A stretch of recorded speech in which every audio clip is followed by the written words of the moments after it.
In India, nearly 10% of couples in the reproductive age group are infertile. That means if 10 of them get married, then at the end of 1 year, out of 10, 9 become pregnant and one couple doesn't become pregnant. So the incidence of infertility in the general population in our country is 10%. Of these infertile couples, about 40% of the time the male is responsible for the infertility. In 40% of the time the female is responsible. In 10% both have some factor to contribute, and in 10% none of the factors are responsible. That is called unexplained infertility.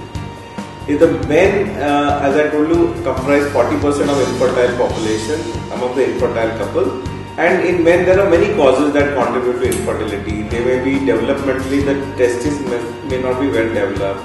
There is sometimes undescended testis, that is, the testis doesn't come into the scrotum, because of which it is damaged. Or there may be other reasons such as testicular damage due to genetic purposes. Sometimes the men who are working in areas of in factories and all, because of a lot of heat, that heat can damage them and the sperm count can go down. There are patients of male infertility where there is a lot of blood vessels around the testes which get swollen, and that swelling is known as varicocele. So if they have got varicocele, especially if it is clinically palpable, then that can cause decrease in infertility. Many males have got infections such as tuberculosis of the testes, because of which the tubes get blocked and that causes infertility. Sometimes men who have undergone vasectomy, where the tube, their vas have undergone surgical sterilization, these males are also infertile. Of course, smoking and alcohol also contribute to a lot of decrease in the semen count. So overall, there are a host of causes because of which the males are infertile, and the simplest way in which to find whether they are having any problem or not is to do a simple semen analysis test, which is done after 3 to 4 days of abstinence. Generally, it has been said that if the count is more than 15 million per ml, and if the motility of the sperms is more than 50%, and a morphology of normal sperm is more than 30%, then that semen is supposed to be a normal semen.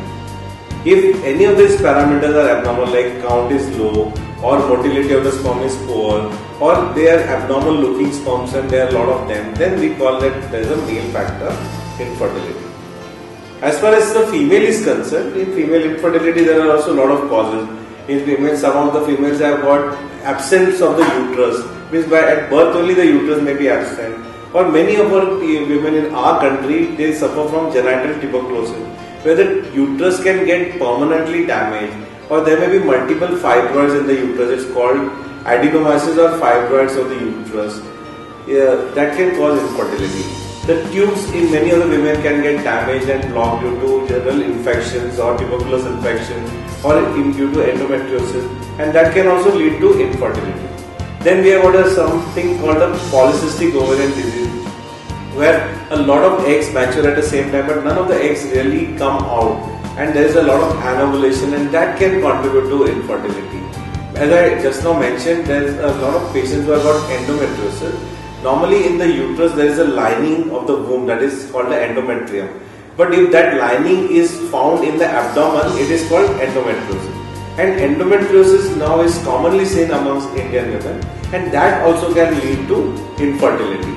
Then we of course have other problems at the cerebral level, such as hypothyroidism or hypoprolactinemia or other hormonal disturbances that also can lead to female infertility. And of course, one of the common things is sexual dysfunction. There are many couples who have not consummated marriage. So this is a combined factor of infertility, where there may be sexual dysfunction resulting in inability to have sex, which in it will cause infertility. So there is a host of causes which may, and so what we do normally when a couple comes to us is we do the semen test to find out whether male has a problem, and if male is normal, then we do, in the women we do a hormonal analysis, we do ultrasound to see if there is any abnormality in the woman.